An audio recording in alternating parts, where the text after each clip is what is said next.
உள்ளத்துள்ளபடி நேயர்களுக்கு வாழ்த்துக்கள். ஈரானை வந்து எப்படியாவது அழிச்சிடணும்னு சொல்லி அமெரிக்காவும் இஸ்ரேலும் சேர்ந்து கொஞ்சம் கூட நீதி நேர்மை இல்லாமல், முன்னறிவிப்பு இல்லாமல், சமரச பேச்சு நடந்துக்கிட்டு இருக்கிறப்பே தாக்குதல் நடத்தி அந்த நாட்டுடைய உச்சபட்ச தலைவர் உள்ளிட்ட பலரையும் கொன்றது எல்லாருக்கும் தெரியும்.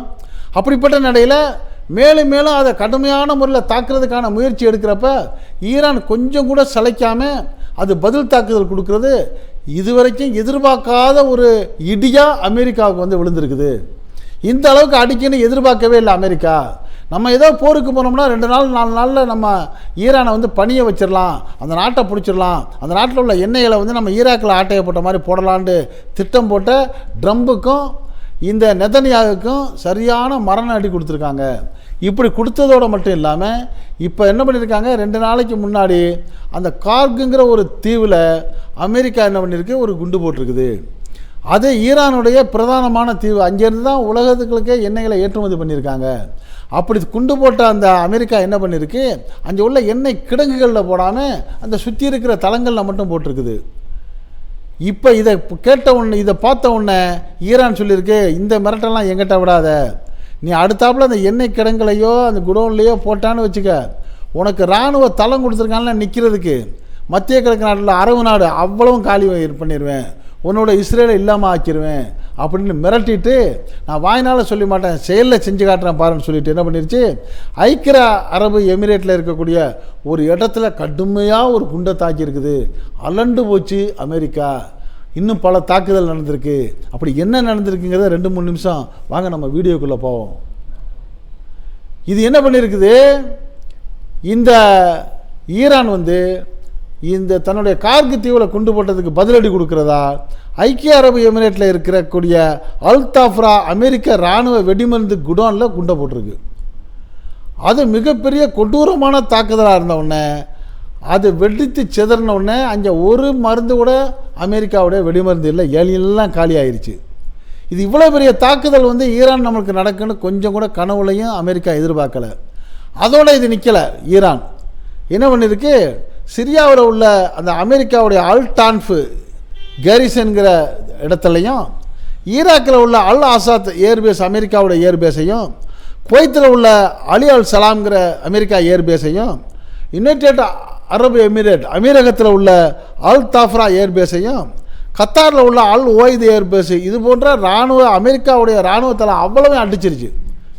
அடித்து தோஷம் பண்ணதோட அமெரிக்கா இப்போ அலண்டு போயிடுச்சு. அமண்டு போயிட்டு இருக்கிறப்ப என்ன செய்கிறதுன்னு முழிச்சுக்கிட்டு இருக்கிறப்ப ஈரானுடைய மந்திரி அப்பாஸ் அராக்சி வந்து ஒரு அறிவிக்கை கொடுக்குறாரு. யாருக்கு, மத்திய கிழக்கில் உள்ள இந்த அரபு நாடுகளுக்கு, Kuwait, Abu Dhabi, Dubai, Iraq, Saudi, இவங்களுக்கெல்லாம் என்ன சொல்கிறாரு, இங்கே வா, இந்த மத்திய கிழக்கில் உள்ள அரபு நாடு நீங்கள் வந்து இந்த யுத்தத்தை பற்றி என்ன நினைக்கிறீங்க, அமெரிக்கா இஸ்ரேல் செய்கிறது நியாயம்னு உங்களுக்கு படுதா, அவர்னா உங்கள் இடத்துல நின்றுக்கிட்டு எங்களை அடிக்க வைக்கிறீங்க, இதுக்கு உங்களுக்கு உடன்பாடு இருக்கா, இதை தொடருவீங்கன்னா அதையும் சொல்லிடுங்க.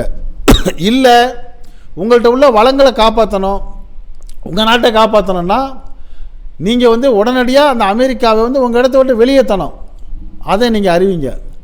நீங்கள் என்ன சொல்கிறீங்களோ அதுக்கு தகுந்த மாதிரி எங்களுடைய நடவடிக்கை இனிமேல் இருக்கும்.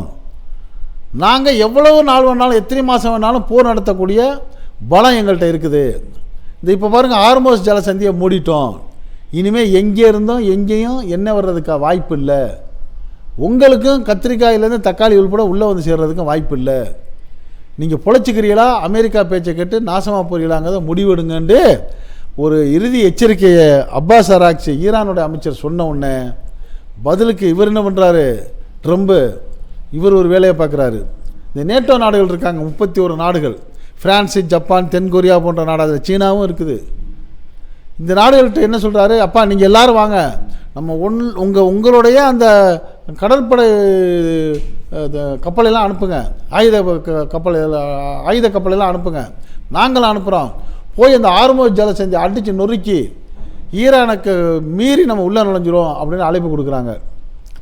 அதுக்கு கன்னத்தில் அரைஞ்ச மாதிரி பதில் கொடுத்துருக்கு பிரான்ஸு, ஜப்பான், தென்கொரியா. நாங்கள் ஏன் அவங்கள்ட்ட வந்து உனக்கு ஒத்தாசைக்கு வரணும், எங்களை கேட்டுக்கிட்டா நீ சண்டையை ஆரம்பித்தா, குறைஞ்சபட்சம் நாட்டில் உள்ள செனட்டில் பார்லமெண்ட்லையாச்சும் அனுமதி வாங்கினியா, நீ அன்றைக்கி அவன் வந்து கொஞ்சம் கூட நியாயம் இல்லாத தர்மம் இல்லாத விதி மீறி நீ தாக்குதல் பண்ணாலும் அவன் திருப்பி அடிச்சுக்கிட்டு இருக்கிறான். நாங்கள் எப்படி உன்னோட சேர்ந்து அவன்கிட்ட சண்டைக்கு வருவோம்? இப்போ உன் கூட சேர்ந்து சண்டைக்கு வர்றதுக்காக நாங்கள் வந்து இந்த போர்க்கப்பலை அனுப்பிச்சோம்னா அவன் எங்கள் நாட்டு மேலே குண்டு போட்டான்னா இப்போ நாங்களும் நாசமாகல போயிடுவோம். நாங்கள் அனுப்ப மாட்டோம், உன்னால் முடிஞ்சதாக பார்த்துக்கன்னு சொல்லி இன்றைக்கி அமெரிக்காவே கை கழுவி விட்டுருச்சு நேட்டோங்கிற செய்தியை கேட்ட உடனே இப்போ தலையில் கை வச்சுட்டு அழுக ஆரம்பிச்சிட்டாரு ட்ரம்ப்பு. இன்னொரு பக்கம் இவருக்கு அடியாளாக இருந்து செயல்படக்கூடிய இஸ்ரேலுடைய அந்த நெதன்யாகு உசுரோடு தான் இருக்காரா செத்து போயிட்டாராங்கிறது அது ஒரு பெரிய குழப்பமாகவே இருக்குது. அதுக்கு என்ன காரணம்னா, இஸ்ரேல் வந்து ஈரானை தாக்கினோடனே ஈரான் பதிலடி கொடுக்கறதுக்கு இஸ்ரேலை போட்டு தாக்குச்சு, இஸ்ரேல் குறி வச்சு அடிச்சிச்சு. அதில் இஸ்ரேலுடைய பிரதமர் அலுவலகத்தில் அவரும் அவருடைய இராணுவ முக்கியமான தளபதியும் பேசிகிட்டு இருக்கிறது தான் குண்டு போட்டு அடிக்குது. அப்போ அந்த இராணுவ தளபதி இறந்துடுறாரு.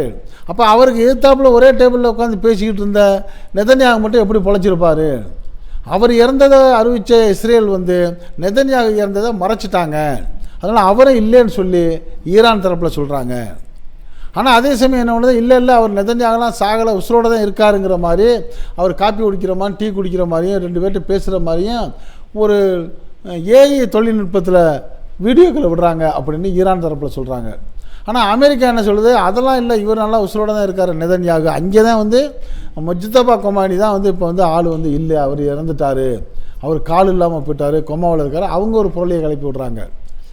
ஆனால் சில சந்தேகமான செய்தி என்ன வருதுன்னா, ஈரானுடைய உச்சபட்ச தலைவர் அயத்துல்லால் கொமேனி அவர்கள் வந்து இறக்கிறதுக்கு முதல் நாளே எல்லா உயர்பட்ச தலைவர்களும் கூப்பிட்டு என்ன பேசுகிறாரு, நான் நாளை இறந்துடலாம், நானே இறந்துட்டாலும் மீதி உள்ளவங்கள்லாம் நீங்கள் என்ன உடனடியாக அடுத்த தலைவர்களை நீங்கள் தேர்ந்தெடுக்கணும், தேர்ந்தெடுத்து ஆட்டோமேட்டிக் மூடில் நீங்கள் இறங்கிடணும், ஆட்டோ பைலட் மூடில் இறங்கினா தான் நம்ம நாட்டை நம்மளால் காப்பாற்ற முடியும் அப்படிங்கிற ஒரு அறிவிப்பை கொடுத்ததுனால எல்லாருமே உஷாராக இருந்திருக்காங்க. அந்த அயத்துல்லால் கொமேனி இறந்தவுடனே அவருடைய 2வது மகனான முஜ்தபா அலி கொமேனியை வந்து அவரை வந்து உச்சபட்ச தலைவராக தேர்ந்தெடுத்திருக்கிறாங்க. ஒருவேளை அந்த நடந்த குண்டுவெடிப்பில் வந்து எப்படி அவர் பெரியவர் இறந்தாரோ அதே போல் இந்த முஜ்தபா கொமேனி அவருடைய மனைவியும் மகன்களும் இறந்துருக்காங்க. ஒருவேளை இவர் கூட காயப்பட்டுவிட ஏதாவது ஆஸ்பத்திரியில் சிகிச்சை பெற்று கூட இருந்து வரலாம். ஒருவேளை இவரே இறந்துட்டாலும் அப்போ இவங்க நடந்துக்கிட்டு தானே இருக்காங்க. உயிரோடு இருந்தால் எந்த அளவு போர் செய்யணுமோ அதோட பல்மடங்கு ஈரான் பண்ணிக்கிட்டு தானே இருக்காங்க. அதனால் ஈரானில் வந்து ஒருத்தர் இறந்துட்டால் அவருக்கு பதிலாக 4 பேர் களத்துக்கு வர்றது காரணம் வந்து அவங்கள்ட்ட நேர்மை இருக்குது, உறுதி இருக்குது. இந்த போரில் நம்ம இறந்தாலும் நம்மளுக்கு சொர்க்கங்கிற ஒரு நிலைப்பாட்டில் அவங்க இறங்குறதுனால அவங்கள வெல்லவே முடியாதுங்கிற ஒரு தகவல் இன்றைக்கி உலகம் பூரா பேசப்படுது. ஆனால் இஸ்ரேல்லையும் அமெரிக்காவிலையும் அந்த நிலைமை இல்லை. ஒருவேளை இஸ்ரேலில் வந்து நெதன்யாகு போயிட்டாருங்கிற செய்தி வெளியே வந்தாலே இஸ்ரேல் ஸ்தம்பிச்சிரும். அதே போல் அமெரிக்கா தலைமைக்கு ஏதாச்சும் ஒன்றாலும் அமெரிக்கா ஸ்தம்பிச்சு போயிடும். அப்போ இந்த உலக நாட்டுடைய வல்லரசு தன்மை வந்து இங்கே ஈரானுக்கு வந்துருங்கிறத உணர்ந்து கொண்ட இந்த மத்திய கிழக்கில் உள்ள அரபு நாடுகள் வந்து இந்த அப்பாஸ் அராக்சியோடைய அந்த அறிவிப்பை கேட்டுட்டு சரி நம்ம இனிமேல் ஈரான் பக்கம் சார்ந்து போயிடுறது தான் நல்லது, அமெரிக்காவை நம்மளை பாதுகாவல்னு கொண்டாந்து வச்சு இவ்வளோ நாள் நம்ம இடத்துல தளம் கொடுத்து அவங்களுக்கு சம்பளம் கொடுத்து சாப்பாடு கொடுத்து வச்சு புண்ணியம் இல்லையே இப்போ நம்மளை அடிக்க விட்டானே, இவனை வெளியே துரத்தணுங்கிற முடிவுக்கு வந்துட்டாங்கங்கிற ஒரு செய்தி வர்றதோட உலகத்துக்கு ஒரு செய்தி என்ன விளைந்திருக்குன்னா, அரபு நாடுகளில் உள்ள எண்ணெய் வளங்கள் தடுக்கப்பட்டால் இப்போ உலக நாடே தடுமாறுது. எண்ணெய் இருந்தால் தான் விமானம் ஓடும், எண்ணெய் இருந்தால் தான் கப்பல் ஓடும், எண்ணெய் இருந்தால் தான் ரயில் ஓடும், பஸ்ஸு ஓடும், காரு ஓடும், ஸ்கூட்ரு ஓடும், வீட்டில் சமையல் செய்ய முடியும், போக்குவரத்து இருந்தால் தான் இப்போ வியாபார பரிமாற்றம் நடக்கும். ஆக இந்த அரபு நாட்டில் வந்து இறைவன் கொடுத்துருக்கக்கூடிய அந்த எண்ணெய் வளம் மட்டும் இல்லாட்டி உலகமே ஸ்தம்பிச்சு நாசமாக போயிருங்கிறத இப்போ உலக நாடு புரிஞ்சுக்கிட்டாங்க. இப்போ இவ்வளோ நாள் முஸ்லீம்களையும் அரபு நாடுகளையும் ஒரு துச்சமாக பேசிக்கிட்டு இருந்தவங்களாம் கூட இனிமேல் வந்து அப்படி பேச பயப்படுவாங்க. காரணம் அவர்களுடைய ஆதரவும் தயவும் இல்லைன்னா உலகமே இயங்காதுங்கிறத இப்போ உணர வச்சுட்டான் இறைவன். அப்போ உணர வச்சதுக்காக தான் ஈரானுக்கு இறைவன் வந்து அதிக பலத்தை கொடுத்து 10-15 நாள் எதிர்த்தாலும் ஒத்த நாடாக இருந்து ஜெயிச்சுக்கிட்டு வருதுங்கிற மாதிரி ஒரு செய்தி இன்றைக்கி உலகம் முழுக்க பேசப்படுது. இதை மற்ற அந்த மேற்கத்திய நாடுகளும் உணர ஆரம்பிச்சிட்டாங்க. அப்படிப்பட்ட சூழ்நிலையில் தான் இனி வரக்கூடிய காலங்களில் இந்த ஈரானுடைய கை ஓங்கி இருக்கிறதுக்கான வாய்ப்பு தான் அதிகமாக இருக்குது. அமெரிக்காவுடைய இந்த கட்ட பஞ்சாயத்து அடுத்த நாடுகளை ஆட்டையை போடுற குணங்களுக்கு இனிமேல் வாய்ப்பே இல்லை, அதுக்கு ஒரு முடிவு காலம் வந்துருச்சுங்கிற மாதிரி பலரும் பலவிதமான கருத்துக்களை சொல்கிறாங்க. இது பற்றிய உங்களுடைய கருத்து என்னங்கிறது தெளிவாக சொல்கிறதுக்கு முன்னாடி நெதன்யாகு உண்மையில் உயிரோடு இருக்காரா இறந்துட்டாரா, இது ஒன்று மில்லியன் டைப்ஸ் கொஸ்டினாக இருக்குது.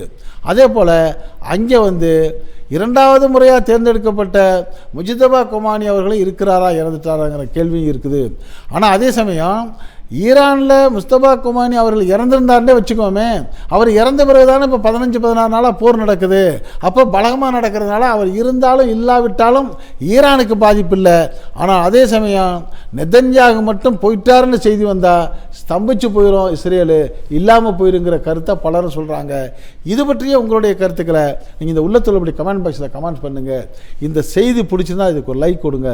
இதே போல் நாட்டில் உலகத்தில் 4 பக்கம் நடக்கக்கூடிய செய்திகளை எந்த விதமான இடைச்சல்களும் இல்லாமல் உங்கள் வீட்டுக்குள்ளே 4 சுவர்களுக்குள் கொண்டு வந்து சேர்க்கக்கூடிய நம்ம இந்த உள்ளத்துள்ளபடி சேனலுக்கு இதுவரை சப்ஸ்கிரைப் பண்ணாதவங்க சப்ஸ்கிரைப் பண்ணுங்கள்.